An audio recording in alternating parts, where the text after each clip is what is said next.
Bienvenue à bord de la Hyundai Tucson. Attention, on n'est pas à bord du modèle de 2004, mais de la nouvelle génération qui remplace en fait l'iX35. Le nom est quand même plus sympathique que iX35. iX35, moi je trouve que ça fait un peu daté années 90-2000. Tucson, c'est du rêve, on se croirait presque en Amérique et c'est un peu la prestation que nous propose cette voiture. Ah bon, tu trouves? Ouais, bah déjà À il y a quel niveau? tout, il y a tout. Un look qui me rappelle un peu les Chevrolet Trailblazer. Je trouve qu'elle a un peu ce look-là, elle reprend un peu cet esprit-là et je trouve ça assez dépaysant. Pourtant, c'est quand même une carrosserie qui est européenne. Ouais, C'est un design européen.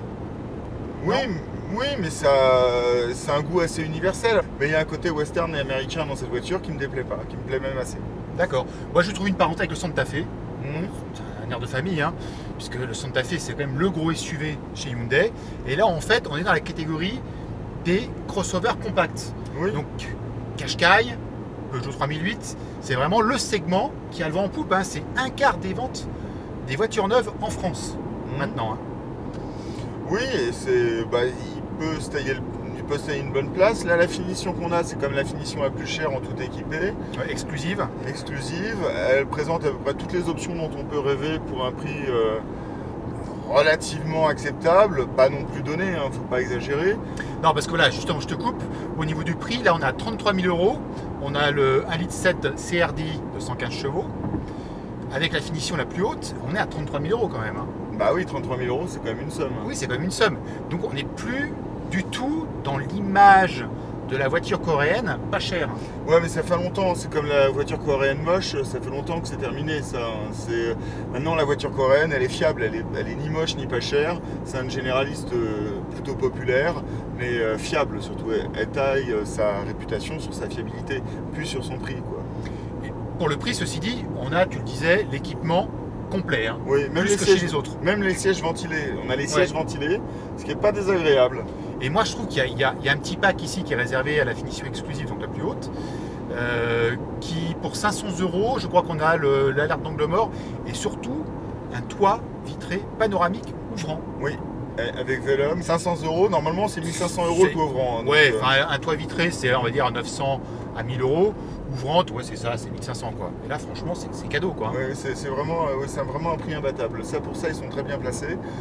Le reste, bah oui, c'est une bonne voiture, mais c'est pas une voiture donnée. C'est le gars ou la femme qui va chez Hyundai en pensant faire une super affaire, il fait une bonne affaire. C'est pas la voiture cadeau. Non, voilà. Parce qu'on a l'équipement, donc on a le GPS, voilà, on va pas faire tous les détails à l'heure de franchissement de ligne, voilà. Tout ce qui se fait maintenant, souvent en option, là, est fourni De série. de série. Donc je le disais, on a le 1,7 litre CRDI de 115 chevaux. Moi, je trouvais que par le passé, le point faible des voitures coréennes, que ce soit chez Hyundai ou son frère Kia, c'était justement les motorisations. Je les trouvais très creuses. Et là, franchement, je suis assez surpris. C'est un moteur qui est assez souple, très onctueux. Euh, je pensais même qu'il avait plus que 115 chevaux. Par contre, le point faible encore qui reste sur les motorisations, ce sont les émissions de CO2. Oui, là, on se demande comment ils peuvent se débrouiller pour arriver à 119 grammes avec 117 chevaux, hein. Ça veut dire que la consommation doit être assez élevée et c'est quand même un peu inquiétant pour l'avenir. Parce que pour ces puissances, maintenant, quasiment tous les constructeurs généralistes arrivent à 100 grammes.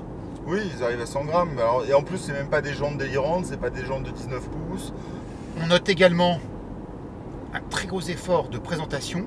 Ah oui, la présentation est remarquable. Le volant me rappelle un volant de BMW.